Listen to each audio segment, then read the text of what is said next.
General Flynn, here we are. It is Fayetteville in April 2022. I'm Linda McAllister, and I represent the Republican women and men of this county. Great.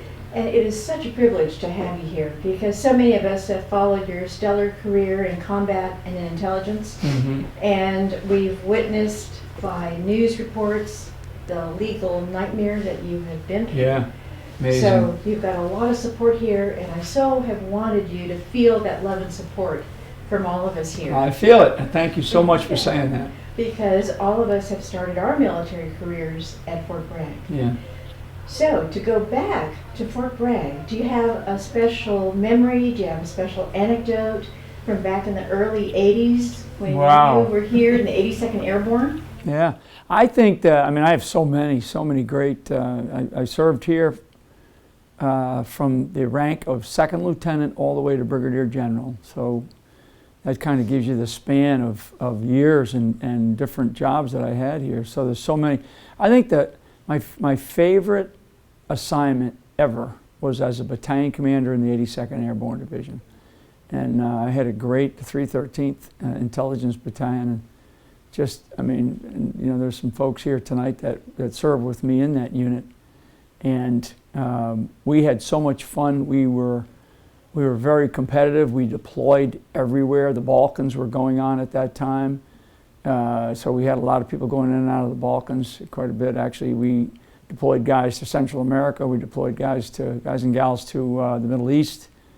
You know, I mean, like everybody knows, Ft.Bragg, when there's an emergency in the world, you know, and the president dials 911, it rings at Ft.Bragg, North Carolina, and that's the beauty of a place like this. If you want to serve in the military, and you want to serve for the reasons why you come in, which is to really serve this country, this is the finest group of men and women I have ever been around, and those are the years at Ft.Bragg, North Carolina, that my wife and I, and we had one of our sons was born here, one of our kids graduated from college here, both of our kids went to high school here, elementary school, grade school.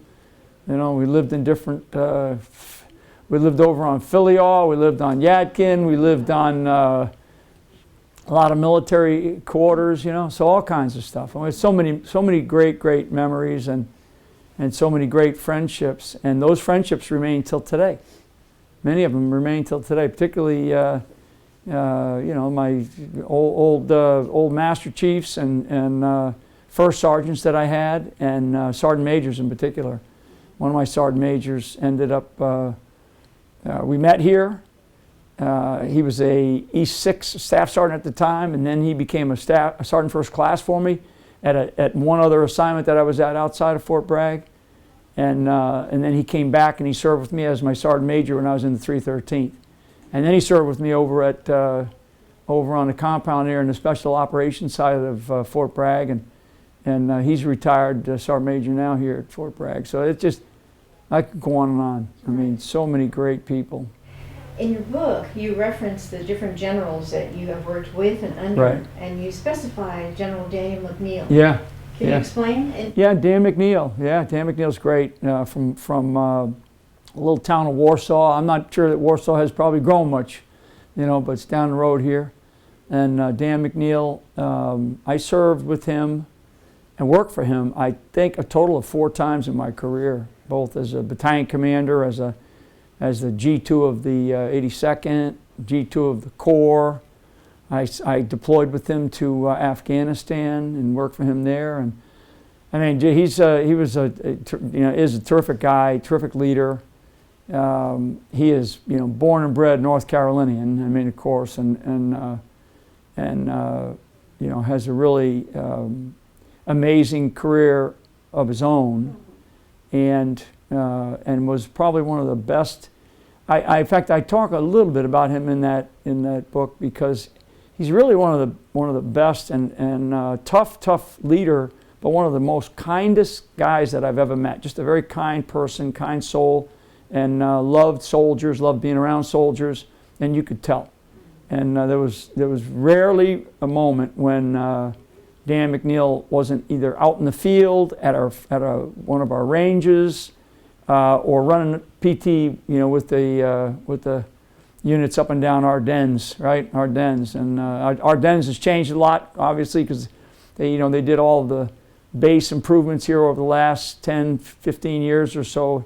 But I still remember the old days of Ardennes, running up and down Ardennes and having a great old time, screaming at, units screaming at each other, and, it was a lot of fun. We had a lot of fun. General McNeil still lives in Fayetteville. Yeah.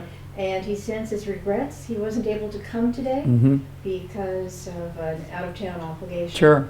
So, during your time in the Trump administration, Mm-hmm. if you had been able to accomplish the things that you were aiming to as National Security Advisor, Mm-hmm. what were you hoping to do once you were installed?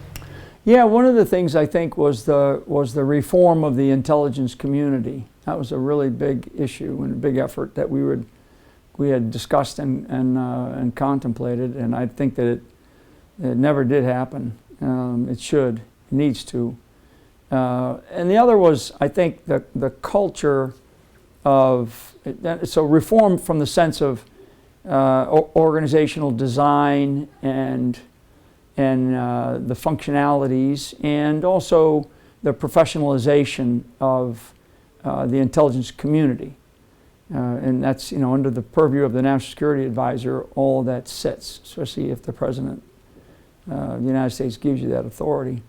And the second thing was really the culture of a couple of different organizations, principally not all of the intelligence community, but certainly some of it, and also the culture of the national security apparatus. I mean, one of the things that, like for example, during the height of the Cold War, when we were still facing the Soviet Union, and the very famous national security advisor, Henry Kissinger, he as the national security advisor had about 45 people on the National Security Council.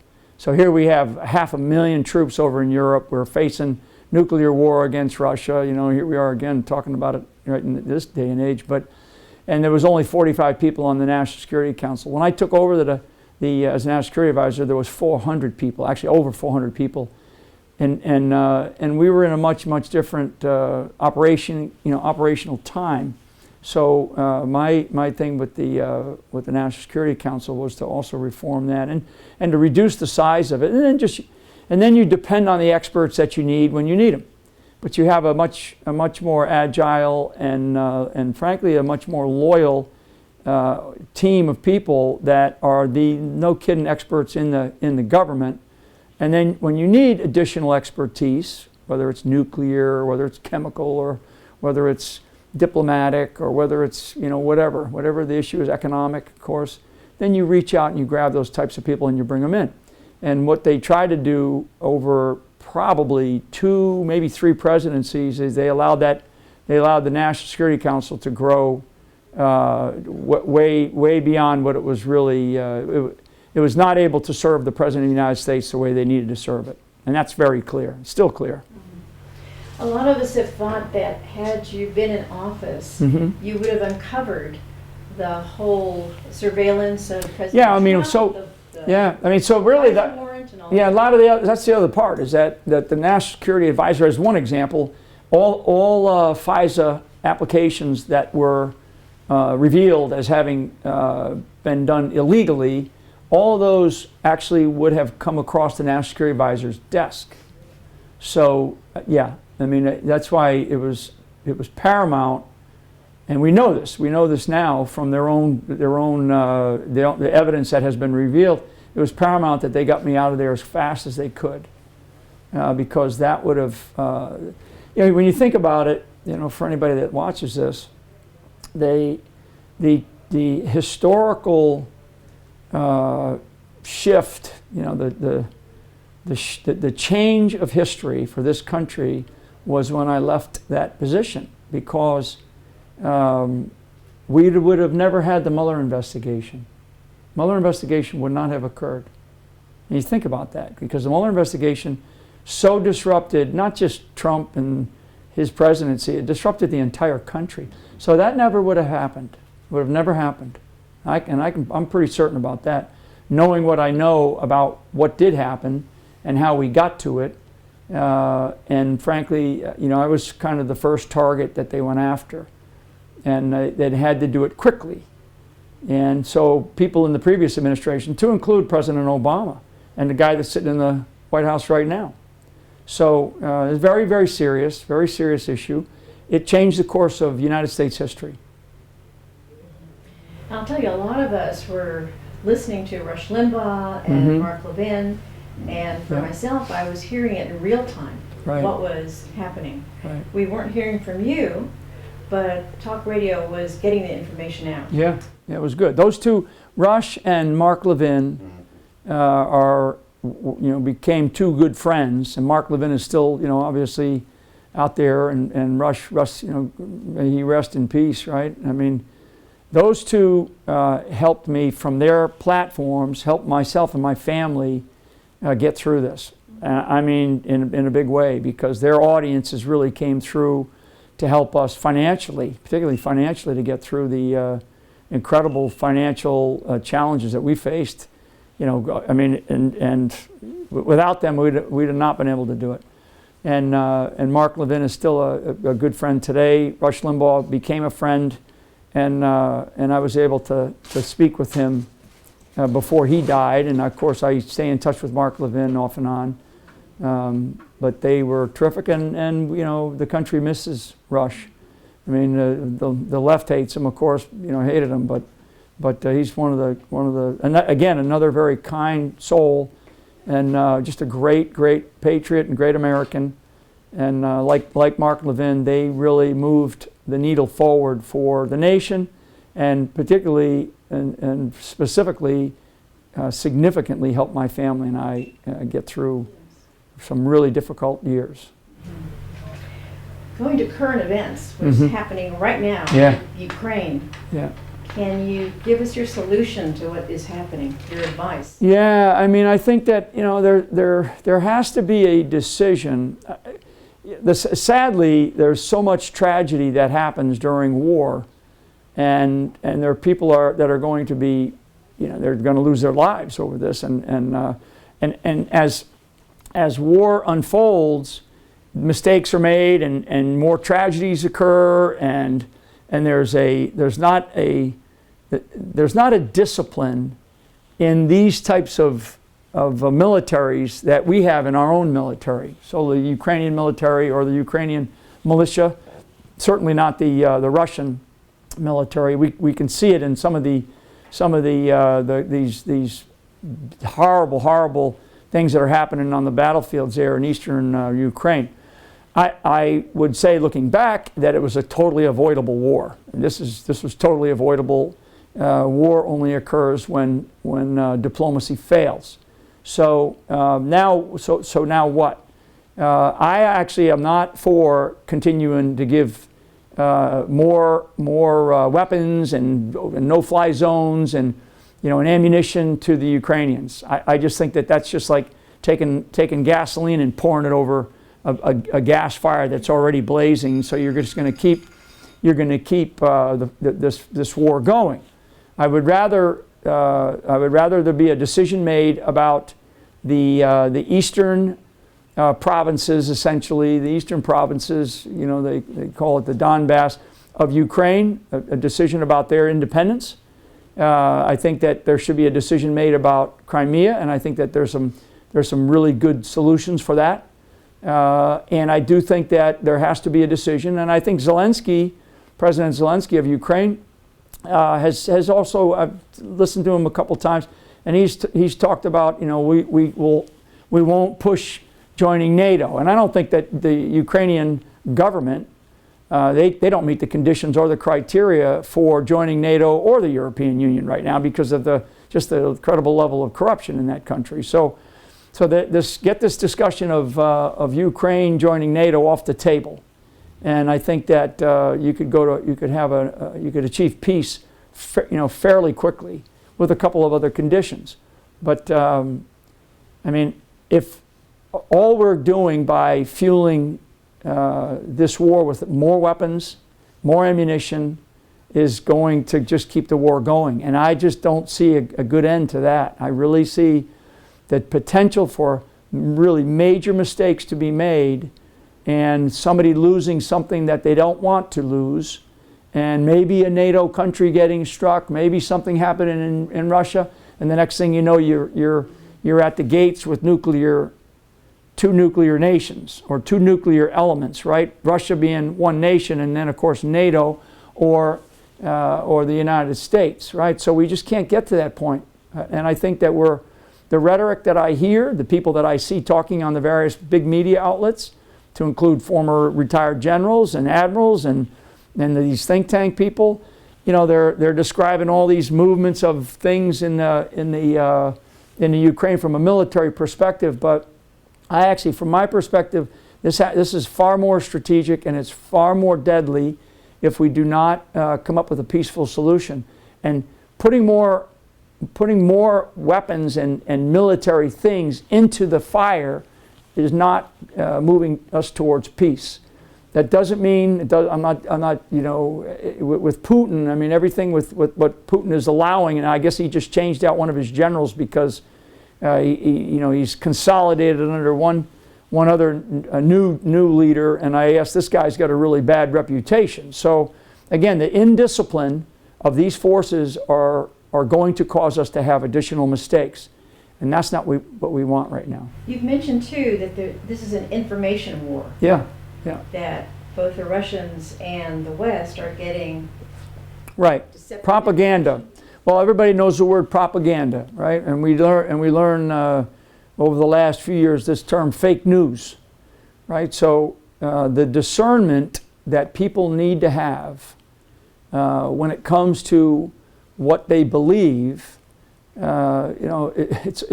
biblical. I mean, when I use the word discernment, you really have to dig and research and move across this information spectrum, you know, for all these people in this country that are trying to figure out which end is up and what's going on in Ukraine. Because if you listen to the mainstream media and you only read the headlines of certain newspapers, you're going to think that, you know, that everything, that we're getting ready to go to World War III. And I think that there's been a dishonesty on both sides, and clearly, I mean, you know, the Russian propaganda has been extraordinary, but so has the West. The West has also put out a lot of propaganda too. So, the letter to America that you penned, that right. is now a book. Right. Your hope with this book? Well, first of all, it was really, in it, I talk about how many people came into our lives. We're just talking about Rush and Mark Levin, and people would send in letters to just tell me how much they appreciated what we were doing and all my service and my family and all these just unbelievably, you know, wonderful, beautiful letters that they sent. And so I got into the habit of mailing letters back to everybody. And it was probably close to 100,000 letters that I wrote over the last couple of years. And so I just felt like, because there was a lot more than that, and I felt like I owed America a thank you. And that's really what the genesis of that letter to America is. It's really a letter to the United States and to the people of this country to say thank you for what they did for my family and I. And in it, I also walk through what I think the country needs, because I say, like, the subtitle is "The Time to Fight for Your Faith and Family Are Now," and I just feel like I talk about things in that letter to America to describe to the American people that here are the things that this is how we are, this is who we are as a nation, who we are as Americans, and that's what I learned over the last 3 or 4 lifetimes that I just lived in the last 4 or 5 years. And I tried to share in that letter with the people that read it what I believe our country needs to do right now in order to kind of correct ourselves, because we're in a really tough spot. Everybody knows it. One of those ladies that received your letter is here today. Oh, wonderful. Wow. So you will meet her later. Oh, great. I run into people like that all over the country. and they come up, and it's like, it's humbling, and also it's very nice because you can now physically meet them, you know, and it's really wonderful because those were people, I mean, people sent, you know, it really was it was a financial battle for us. People would send us coins, they would send us a couple of dollars, they would send a small check. I mean, we had a lot of things, and a lot of that we had to raise in order to get through this because of these legal battles and what the government put me through, wrongly, illegally, and from a persecution standpoint, it took a lot. But there was tens and tens of thousands of people that saw right through it, because that's what the American people do well anyways. They always see through all this nonsense. General Flynn, thank you for sharing all these thoughts. Great, Linda, thank you. Thanks to your audience too. Yeah, I think that the young people of this country need to really reflect on what type of life they want to have as they go on in life, right? I mean, when you're young, you don't even think about what you're going to be doing except for Saturday night. But I think that there's a lot of young people, and it's actually, I really appreciate you asking that, because the other day I had a chance to speak to a group of young people, and they are all, and these are not, from one party or another party, these are just young kids, and they are all very concerned about what they see, because the one thing that you can't lie to kids about, right? You can't deceive, and all of us really, but particularly young people, you can't deceive them because they're all trying to earn a living. So these are young kids coming out of school, coming out of college primarily. Now, you can't deceive them on the cost of a price of a gallon of gas. You can't deceive them on the cost of what they're paying for college. You can't deceive them on trying to get some rent or getting a job that's a decent paying job. I mean, those are the things that they're all trying and struggling to do. So what I would, I guess my counsel to them is to get involved in the country somehow.